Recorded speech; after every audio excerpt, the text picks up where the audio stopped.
At 20, my boyfriend left me at a gas station after a fight. "You'll never be worth anything," he shouted before driving off. I walked 3 miles home. 16 years later, he walked into a networking event and stopped cold when he saw whose name was on every banner. I was just 20 years old when it happened.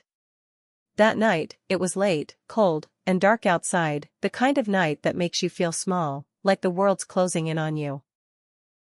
Derek had picked me up from my shift at the mall, and we were heading back to his place, or at least that was the plan. I remember it all too clearly. The way his jaw clenched, the way his hands gripped the steering wheel so tight his knuckles turned white. We'd been fighting, again. This time, it was over something stupid. He wanted me to quit my job, move in with him, let him take care of me. I told him no, that I wanted to keep working, maybe go back to school someday. He laughed at me, told me I was wasting my time, that I'd never be anything more than a salesgirl folding jeans for minimum wage. I should have seen it coming. He had this temper, sharp, quick, and cruel. I'd seen it before, but I always told myself it wasn't that bad. Until that night. We were somewhere on the outskirts of Tucson, near a gas station off the highway. Out of nowhere, he pulled over, slammed on the brakes so hard my seatbelt jerked tight across my chest. "Get out," he barked. I thought he was kidding. I laughed nervously and said, "What are you doing?" I said, "Get the fuck out," he snapped. I froze. He reached over, unbuckled my seatbelt, shoved my purse into my lap, and hissed, "You'll never be worth anything." The words hit me like a punch to the gut.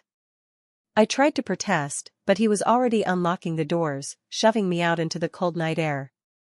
And then he drove off. The taillights disappeared into the darkness, and I just stood there, under the buzzing fluorescent lights of that gas station, shivering, humiliated, and completely alone. My phone was dead. No cash, no card, no one to call. I was wearing thin flats that pinched my feet, a cheap cardigan that didn't do a damn thing against the wind. I stood there for a long time, just frozen. Then I started walking. I walked 3 miles down that dark, empty road, past silent houses and shut down gas stations. My feet ached. My throat was dry. I could still hear Derek's words echoing in my head. "You'll never be worth anything." When I finally made it home to my tiny apartment, I sat on the floor, curled up in the dark, and just stared at the wall. I didn't cry. Not that night. But something inside me cracked. I quit my job at the mall the next week. I cut Derek out of my life. Blocked his number, deleted his photos, threw out the hoodie he left at my place. I worked. God, did I work. I took the first job I could find, front desk at a car dealership. I smiled at customers, answered phones, fetched coffee, did all the little things no one else wanted to do.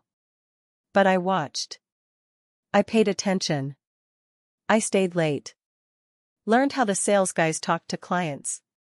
Listened to how the managers closed deals. I soaked it all in like a sponge. And I saved. Every single dollar I could. I stopped going out. I didn't buy new clothes, didn't get my nails done, didn't even splurge on takeout. At night, I watched YouTube videos about marketing and sales. I found free online courses and taught myself digital ads, social media campaigns, email marketing. I worked side gigs, running social accounts for a friend's salon, then a local bakery, then a car wash. I charged peanuts, but I was building something. By the time I was 28, I had a little portfolio. At 30, I launched Sage Arrow marketing out of my one-bedroom apartment. No one believed it would work. My parents thought I was wasting my time. My friends thought I was being naive. But I kept going. 2 years in, I landed my first big client, a regional chain of restaurants. That contract changed everything. I hired my first 2 employees. We moved into a tiny office above a print shop. By 35, Sage Arrow had an office downtown. We had 8 employees, a dozen clients, and were bringing in real revenue. And I never forgot Derek.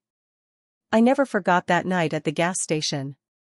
Last month, at 36, I was invited to speak at a major business networking event in Phoenix.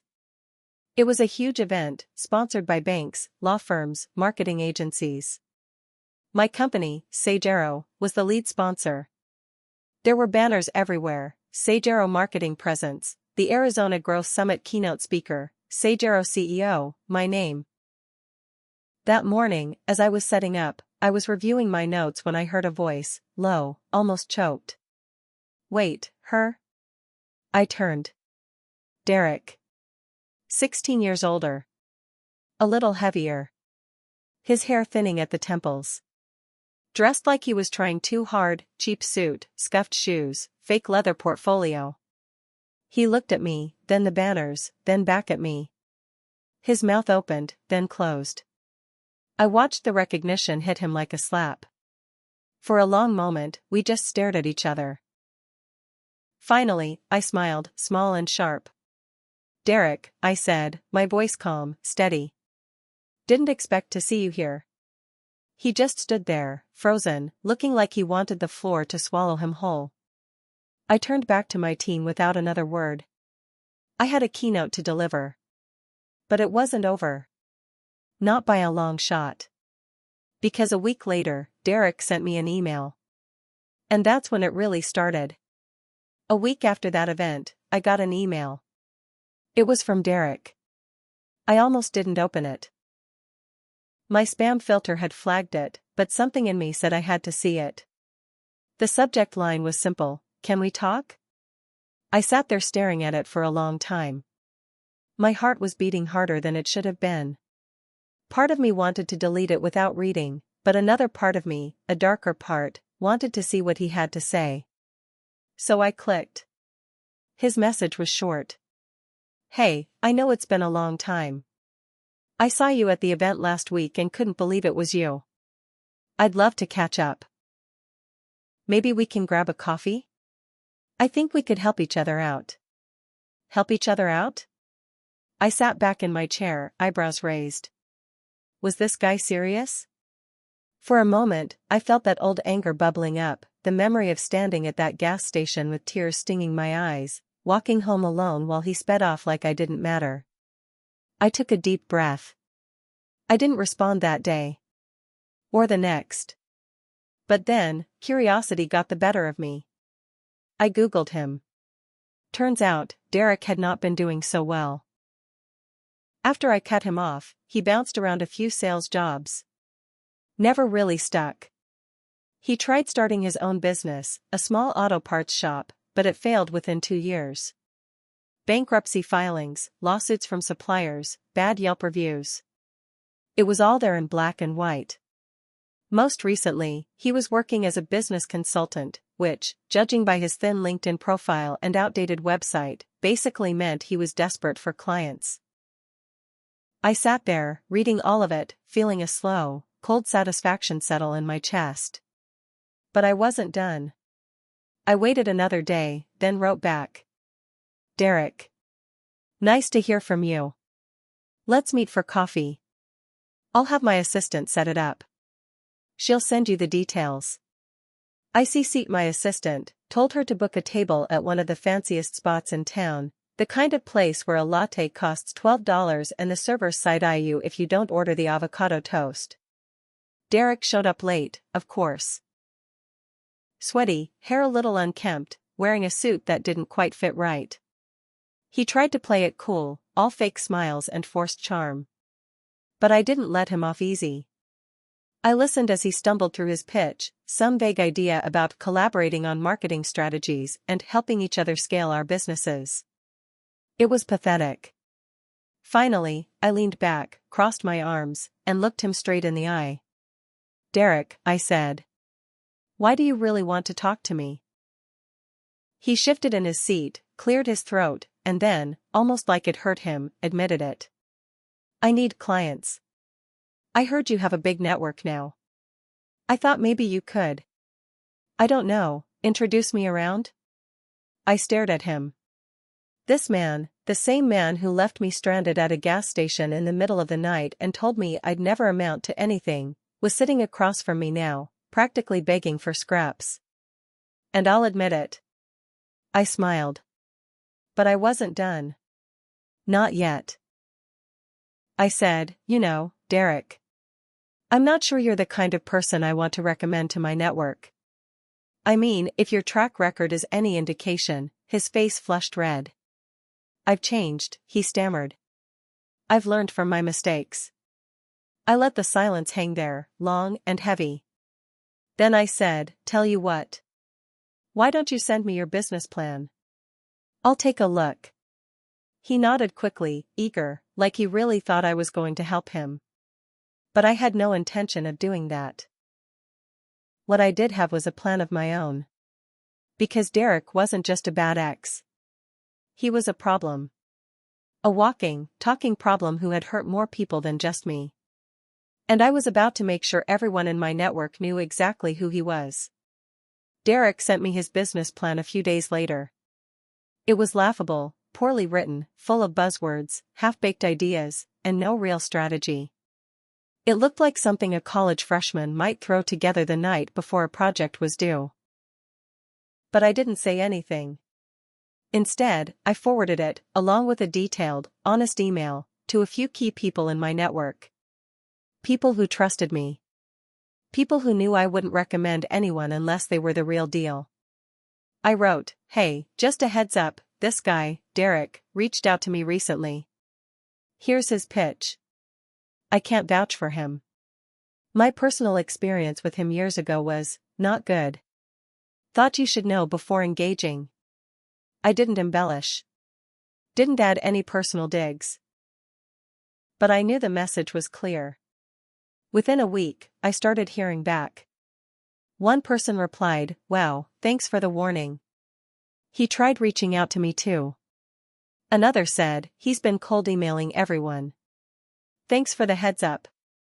I even heard from someone at a local bank who said Derek had applied for a small business loan, and after they did some digging, they flagged his application for inconsistent information.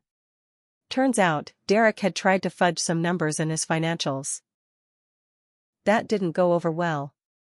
A few weeks later, I heard through the grapevine that Derek's consulting business was falling apart. The whispers started in the business community, about how he burned bridges, how his old auto parts shop failed, how he'd left unpaid debts behind. His reputation was done. But the final nail in the coffin came when one of my larger clients, an automotive chain, called me. Hey, the owner said, a guy named Derek reached out to us, trying to pitch some marketing services. You know him? I paused for a beat.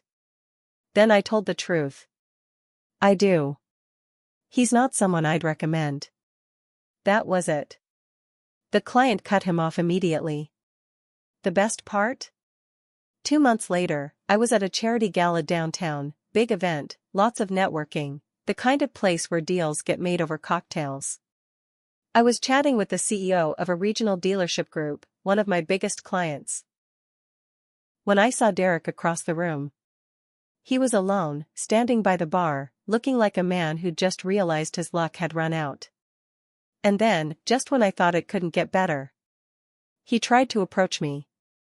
I watched him coming, slow and unsure, like he wasn't even sure he should. When he got close, I gave him a polite, tight smile. Derek, I said calmly. He looked at me, his face tight, eyes a little glassy, and said, hey, look, I just wanted to. But before he could finish, the CEO next to me, who had overheard the name, turned, looked Derek up and down, and cut him off. You're Derek? He asked, his tone sharp. Derek blinked. Yeah? The CEO shook his head, almost disgusted, and said, I've heard all I need to know. Good luck, man. And with that, he turned back to me, and we walked away, leaving Derek standing there, alone, in the middle of the crowded room. I never saw him at an event again after that. But a few weeks later, I heard a rumor. Derek had packed up and left town. Word was, he defaulted on his apartment lease and skipped out on a couple credit card payments. I never got an apology. Never got closure. But I didn't need it. Because I had built a life for myself. I had a team who respected me, clients who valued my work, and a name that people knew. And Eric? He was just a guy who left me at a gas station 16 years ago. Now, I was the one leaving him in the dust. And for the first time in a long, long time, I finally felt free.